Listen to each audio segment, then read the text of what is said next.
Right. If I sound exhausted, it's just because I am. I honestly did not think that FanFest was going to be this weekend. I for some reason thought we had one whole other week for me to try to get around to this video. Uh, but we gotta get it done now, or else it's going to be a little pointless to talk about what's coming up for FanFest when FanFest has already happened. So what can we expect for FanFest? I mean, it's finally coming to Berlin. We're finally going to get all the things that they kept popping up saying next time in Berlin. Or you'll find out more in Berlin. It was one of those two, right? So what am I looking forward to the most? Well, the first thing I think we're all kind of waiting for is the expanded trailer. I just want to see what else is in that trailer. It's the first trailer for Evercold. Phenomenal. I tried to go through it, like at a frame at a time, just to see if I could find any other details I was missing. And, I haven't been a long-standing Final Fantasy fan, so I can't say anything from that aspect. I couldn't really find anything. I mean, watching the trailer over so many times, there's a line from Alpha No where he just says, "Have at thee," but there's nothing else I could really find. There were some like design elements for how they're trying to represent like the shards and the world. Like there's some design elements that have caught my eye, but there's nothing else like concrete that I feel like it was good enough to go over. So I'm hoping we get a lot more details here. And there'll be a lot more to just sort of sink my teeth into, kind of trying to tear apart what could happen. Especially because there's like, actually, no, this is fine. This is fine to talk about, I think. There's details from the MSQ that have happened. If you're not fully caught up, I'm going to try to keep this as spoiler-free as I can. But there's moments of the current MSQ that's happened that's just making me wonder if we're going to get a tease of that with this expanded trailer. Because they could do a potential tease, but I think if they're going to do what I'm expecting, or what I'm anticipating, I should say, not the same thing, whatever, it's going to happen for the final FanFest when we get the full trailer. I think we're going to get something that some people might be expecting, some people might not want to happen. Like, the elements are there, right? The elements are there that something's going on with that character. Something's going on with that character. And part of that I'm curious about here is which job gets announced first. I don't think it's a tank. I legitimately, there's too many reasons for it to not be the tank first. I think we're getting the DPS revealed first with this FanFest. The reason why I think like the tank job does not show up in the trailer is I feel like they want that one to be more tied to the MSQ. They want that to be teased through the MSQ a bit more. Because, I mean, if we're going off the shirt, there is a chance that it's Garlean related. It's a Garlean adjacent tank job. I don't know. I just feel like that's going to be the very last thing that they try to, like, the last FanFest. That is when we'll find out what that job actually is. But I would be happy to be wrong. I am more than fine with being wrong about that. And, I mean, it puts us to the next thing, too, to talk about. The class changes, the combat system changes. It's so refreshing for us to have this just combat change in the first place. I know a lot of people are really trying hard to speculate about what it could be, what we might be jumping into. There's a lot of doom and gloom about your favorite jobs too, I'm sure. But as someone who has jumped around from World of Warcraft or like just other games that have frequent like character updates or job updates in this case, don't overthink it.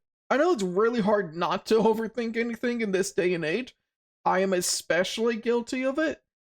But I think if you overthink and you over analyze like what it could be, what's coming up, it's going to heavily skew your enjoyment because there's so much that goes into job design for these games where it's the rotation, the repetition of it all has to be fun, but there's always going to be other things that have to kind of click to really sell a combat system.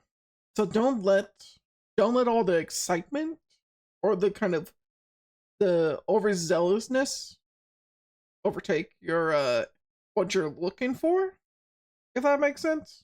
Um that said, we've already seen a main tank, and we've seen a little bit of the healer and DPS changes. So what jobs could they show here? Depending on what's probably ready. I truthfully think that they're going to show Dark Knight as the off tank. As like the first off tank they want to show. Now, why do I think Dark Knight? Well, Dark Knight already has a sort of identity amongst itself between all the other tanks. See, whenever I've had Dark Knight explained to me, what I always took from that was that this is the magic damage tank. This is the tank that you want to use, you want to throw into a tier if you're expecting a lot of heavy magic damage out of the bosses. Because a lot of their mitigation, at least at the time, was only for magic damage. If the boss never did any magic damage, sure, you could play it, but you're missing out on like half of your mitigation toolkit, right? So it always kind of felt like it was more of that kind of off-roll, kind of heavily supportive tank from just how I understood it, having it explained to me as someone that never tanked high-end content. And I'm sure there's going to be people that have different takes on that. I would love to hear those thoughts, actually. But I generally think, for those reasons, Dark Knight will be the job showcased. If they're going to have anything ready, I think Dark Knight is, like, top of that list. The DPS, it's harder to choose. To me, it felt like that they had more supportive DPS shown. So I feel like this time around, we'll see more of the, like, selfish DPS, as they're called. I'm talking about your samurai. Talking about, I mean, Viper's up there, but Viper's relatively new, so I don't think Viper would really do it. Monk is up there. Monk has some buffs, but it has a lot of damage, so I would throw that more into the selfish DPS archetype. Black Mage is up there, though I don't think that one really shows, right? I don't think they show that class. I think that one's going to take them the longest to kind of fine tune, just because there's already so many parts to that job. I am biased to say that they probably show Red Mage as the first caster. I feel like Red Mage is going to be the easiest to really transition to this new job system. On top of that, Summoner is also super easy, so it's either going to be Red Mage or Summoner, I feel like, if we get a caster at all. Healers, probably Scholar. We already saw White Mage. People have thoughts about White Mage. I think we see Scholar pretty easily. Alternatively, and actually this is another reason why I don't think we're going to see the tank in Berlin. The new tank does not show up in Berlin because they already highlighted a main tank last time. They have to highlight one of the off tanks. So it'll be easier for them to just show and highlight the ranged carry DPS role at Berlin. Because then it shows the new combat system. They can show off that class in its entirety. And they can keep the tank in the back pocket, and maybe that has some story relevance to it later. I don't know. We don't know yet. So I think that's the kind of like 4 that I would expect to see there. And then of course we're going to get more details about the story, about the world that Evercold is going to be set into. But this is something that's been bugging me, because I played Shadowbringers, right? So I was present for Shadowbringers and Shadowbringers FanFest going to Endwalker. And I remember watching as much of that FanFest as I could. I absorbed as much of the MSQ details as I could. And sure, some of it was like spoiler-ish, but like it never took away from my enjoyment of Endwalker. But the Dawn Trail, uh Endwalker's FanFest going into Dawn Trail, there's so much of that that I was like, oh, these areas are cool and all. But when I did the actual MSQ, I couldn't shake the feeling that, like, oh, I wish I never saw those details. I wish I never got that information beforehand, because while I never, like, hated Dawn Trail, I did enjoy the MSQ overall, I disliked early Dawn Trail. I disliked early Dawn Trail. It really felt like more of a slog going through the MSQ. And I was just like, the main thing I kept going back to is like, I just want to see what's next. I just want to know what happens after this, because I know there's something coming. I know there's some big shit about to happen. Where is it? And I feel like part of that did ruin Dawn Trail in that sense. It's one of those things of like, yes, I enjoyed like when that came up and everything afterwards, and absolutely just loved Dawn Trail from that point forward.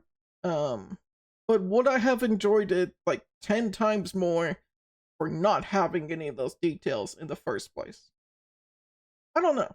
It's been something that's been on my mind. What do you think? Did you actually avoid spoilers for Endwalker's FanFest because of those reasons? Did you enjoy Dawn Trail more? Would it not have changed your opinion at all? Let me know. I think regardless, I'm going to be paying attention to this FanFest in its entirety. Evercold is looking amazing. I generally can't wait until we're actually able to play that expansion. And even if some of it's going to be like more on the spoiler side, it might ruin my enjoyment again. I think I'm just here to really enjoy the journey. Anyhow, I think that's all my thoughts and my excitement for FanFest here. I hope you all enjoy FanFest, however you're going to be watching or experiencing it over the weekend here. And, well, be sure to catch you all in Evercold.